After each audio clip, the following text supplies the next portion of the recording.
सब्जी लेने बाजार आई प्रीति ने जब महंगाई के चलते सब्जियों के दाम सुने तो चौंक कर सब्जी वाले से बोली, भैया सब्जी है या सोना? अरे तुम लोगों ने तो लूट मचा रखी है, सब्जी बेच रहे हो या अफीम? मैडम जी, हमें कौन सा शौक है इतनी महंगी सब्जी बेचने का, लेकिन जब पीछे से महंगी मिलेंगी तो हम भी वही दाम देंगे ना। हमें तो खुद कुछ नहीं बचता इस काम में, इससे अच्छा तो अफीम ही बेच लेते हैं। बस बस बातें ना बनाओ, 2 सब्जी और सारी सब्जियां सिर्फ 250 ग्राम ही देना। प्रीति महंगाई के चलते बहुत ही थोड़ी सब्जी लेकर घर आती है और जैसे ही घर आकर फ्रिज में सब्जियां रखती है, वहाँ रात की दाल और सब्जी पड़ी देखकर उसका खून खौलता है। लो देख लो, इन लोगों के लिए सब्जियां बनाओ और ये ऐसे ना खाकर बर्बाद करते हैं। इस महंगाई में खराब सब्जी मेरे दिल को कितना दर्द दे रही है मुझे ही पता है। प्रीति बेचारी महंगाई का रोना रो रही थी, तभी उसकी सास माला वहाँ आकर उससे बोलती है, अरे बहू आ गई तू बाजार से, अच्छा एक काम करियो, आज आलू गोभी की सब्जी बना लियो रात में, बहुत मन है आज आलू गोभी खाने का। माँ जी गोभी पता है 100 रुपए की आधा किलो आ रही है, इतनी महंगी सब्जी खाने का मन कैसे कर जाता है आपका? ऐसा है, मेरे खाने पीने पर अपनी गंदी नजर न मार, पैसे मेरे बेटे विवेक के, तेरे दहेज के नहीं। महीने के अंत में जब पैसे मांगती हूँ तो बड़ा मुंह बनाकर कहती है कि तेरे घर खर्च के पैसे कहाँ गए।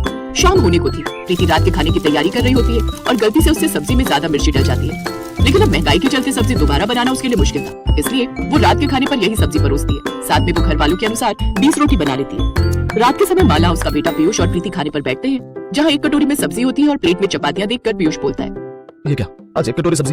तो मैंने लगता है सब्जी कम पड़ जाएगी 20 चपातियों के साथ। देख ले बेटा, अब ये भरपेट खाना बिना खिलाएगी हमें। अरे आप लोग खाओ ना, रोज रोज मेरे खाने की बुराई करते रहते हो, कभी कुछ तो कभी कुछ। अरे मुझे भी बुरा लगता है, और एक कटोरी सब्जी है ना, कम पड़े तो बोलना। प्रीति को इमोशनल होता देखकर माला और पीयूष आगे कुछ नहीं बोलते, लेकिन खाना शुरू करने से पहले ही घर की डोरबेल बजती है। दरवाजा खुलने पर सामने माला की बहन सुमन होती है, जो अपना सामान लेकर उसके घर कुछ दिन रहने आती है।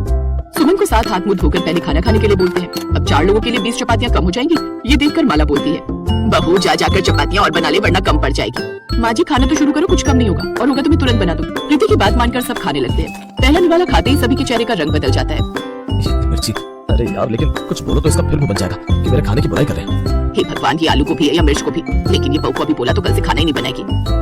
ये लोग तो इतनी मिर्ची वाला खाना खाने लग गए क्या? अब कुछ बोला तो माला सोचेगी उसके बहू की खाने की बुराई कर रही हूँ, चुपचाप खा लेती हूँ। वाह, किसी ने नहीं कहा सब्जी में मिर्च ज्यादा है, आज तो मजा आ गया। एक कटोरी सब्जी में सबने खाना खा लिया, अब रोटी भी पूरी हो जाए बस। प्रीति की सब्जी में इतनी मिर्च थी कि 8 रोटी खाने वाला पीयूष आज 4 रोटी खाकर उठ गया। ऐसे ही सभी ने कम खाना खाया, जिससे 20 चपातियां सबको पूरी हो गई। ये देखकर प्रीति सारा काम खत्म करके खुश होकर रात को सोते हुए बोलती है, आज तो एक कटोरी सब्जी ने ही रात का खाना पूरा कर दिया। अब ऐसे ही कुछ करना होगा ताकि इस महंगाई में बचत हो सके। अगली सुबह प्रीति घर का काम करके आराम से बैठी होती है कि तभी उसकी पड़ोसन कोमल उसके घर आती है। अरे प्रीति, जरा कोई सब्जी होगी बनी हुई घर में तो दे दे। वो क्या है ना, सुबह ही मैंने ताजी सब्जी बनाई थी, लेकिन सबको सुबह के नाश्ते के लिए और ऑफिस के लिए पैक कर दी। अब मेरे खाने के लिए बची नहीं, सोचा तुझसे ले लूं। अरे मैं तो फालतू सब्जी बनाती नहीं, एक कटोरी सब्जी और गिनती की रोटी बनाती हूँ जो उसी समय पूरी हो जाती है। अच्छा चल कोई नहीं, पहले इतनी सब्जी फेंकती थी और अब देखो एक कटोरी सब्जी बनाती हूँ, भलाई कटोरी में कैसे पूरा परिवार खाता होगा। कोमल तो मुंह बनाकर चली जाती है, लेकिन प्रीति ने अब ये आदत बना ली थी। बचत के चलते वो अब लगातार सब्जी में मिर्च डालने लगी, जिससे सभी लोग सब्जी कम खाते और 20 चपातियों में उनका खाना पूरा हो जाता। लेकिन डेली डेली इतनी मिर्ची के खाने से सुमन की तबीयत खराब होने लगी। वो हफ्ते बाद ही अपने घर से निकलने लगी। अरे जीजी, तुम इतनी जल्दी जा रही हो, तुमने कहा था 2 हफ्ते के लिए आई हो। अब तुझसे झूठ क्या बोलूं, अब तक इसलिए चुप थी कि कहीं तू बुरा ना मान जाए।